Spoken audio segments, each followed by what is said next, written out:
Your very own Mr. Entertainment. Mark Mulgrew on 107.8 Black Diamond FM. Yes, that's me. And talking about entertainment, I have another man from the entertainment world who's on the other line. Good afternoon, Don Powell from Slade. How are you, Mark? I'm absolutely fantastic, Don. And how are you? I'm good. You know, still touring with Slade all over the world. It's wonderful. It's so good to hear that you're still doing the stuff. In fact, I've got to say, there was a couple of posts that I put on Facebook to say that you were going to be calling today, and some people did comment and say, are Slade still going? Yeah, we get that all the time, actually. I mean, it's not so much, it's more so in England than the rest of the world, because over the last few years we've been able to go to the old communist states where we couldn't go to in the 70s. And it's like a whole new sort of a career starting out there. It's like in Russia, Czech Republic and Poland and places like that. It's been absolutely wonderful, and we've still been able to tour all over the world, Mark. It's great. And is it are you just going out and playing all your old classics, or is there a mixture of new material that you have in there as well, Don? Well, it's a mixture of both, as you said, Mark. I mean, for obvious reasons, people still want to hear the old classics, but it's nice to be able to mix some new stuff in there as well. But, as I said, the old classics are still a bit of a favourite to people. And for the benefit of some of our listeners who maybe don't know too much about the history of Slade, when did it all start? How long has Slade been going? Oh, since 1966. Our first day together, would you believe, was April Fool's Day, 1966. And Dave Hill and myself have been together since 1963 from school. Mm-hmm. So, and still good friends, yes? Yeah. It's our 50th anniversary this year. And are you guys celebrating anything, doing anything special for the 50th anniversary? We'll probably just go out. I mean, we're still gigging all the time, so that's our little bit of a celebration. But we're hoping to have a celebration this year because it's the 40th anniversary of Merry Christmas, everybody. Now, that's a song that everybody does know. It's amazing. If you'd have said to me 40 years ago, I still remember the day we recorded it, Mark. Yeah. It was in New York. It was a heat wave of over 100 degrees outside, and here we were singing that song. Probably a bit surreal. A few strange looks from American engineers. And you could probably, as you said, after 40 years, you could never have envisaged that single was going to be so big and feature on probably every compilation album that there is for Christmas. Oh, it's incredible. I mean, I'll tell you this. Well, when we recorded it, us, like the band Slade, we didn't want to release it. And Chaz, who was producing our records at the time, Chaz Chandler, he said, I don't care what you say, this is coming out. Uh-huh. And I mean, it's unbelievable. I mean, we had a gold record the first day of release when that came out in '73. It's since gone platinum, but it's like evergreen. It's sort of like every year. I mean, sort of like when I'm paying for my groceries in the supermarket, you can hear it over the tannoy system, or when you're in the lift somewhere in some hotel or somewhere, it's playing and people in the lift are singing along to it. Yeah, and I suppose a lot of the times people won't recognise you as well. So it might be a cheeky little grin from yourself, knowing that that's your song. Oh yeah, I was still singing.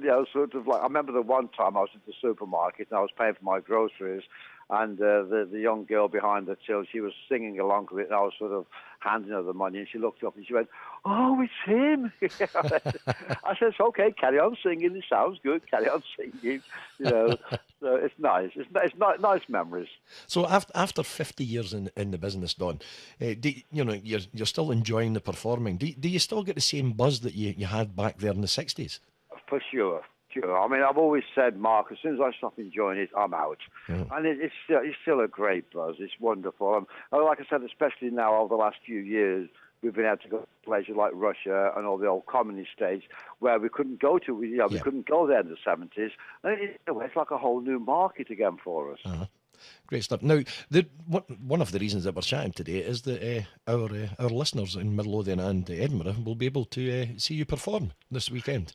This Saturday at the Assembly Rooms in Edinburgh, and that's a concert with Alvin Stardust, the Rubettes, and ourselves, and the disc jockey DJ Mike Reed. He's comparing the show, and it's all in aid of the National Autistic Society.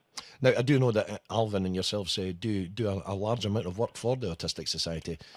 And and I believe that Alvin was talking to Jeff this morning on the early show, and Okay. it's great to see that you guys, lend your time to the charities.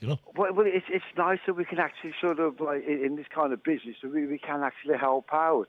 Sort of in the way of sort of doing concerts or doing personal appearances somewhere, Mark. It's a good feeling, that we can actually use what we've achieved to sort of help other people, really. Mm-hmm.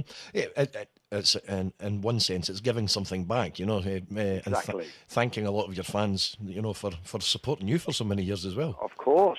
I mean, it's unbelievable, really. So, like I said, it's a nice way to give something back. Yeah, great stuff. And presumably, if there's a few tickets left, if people just get in touch with the box office at the Assembly Rooms, so of course, yeah. it's this Saturday evening, and the proceeds going to the Autistic Society. That's absolutely great stuff. One further question: what are the plans for Slade? I know that after the 50 years and the celebration of that, is there plans to slow down, or is there plans to release any new material? Well, what we're going to do, Mark, because we're busy right up until the end of this year, and hopefully in the new year we're going to record a new album with new songs. But we have to be very careful, sometimes. In a way, that old saying, you sort of made a rock for your own back, is that people really, they want to hear the old things, or the old songs, Yeah. I mean, don't get me wrong, I'm still proud of all that back catalogue, and it's wonderful to play on stage. But what we're going to do is do a new album, and hopefully slip some of the new songs in the set as well, so we can incorporate the back catalogue, which everyone knows, along with some new material. Yeah, great stuff. And my final little question, which is just a personal thought that's just came to mind.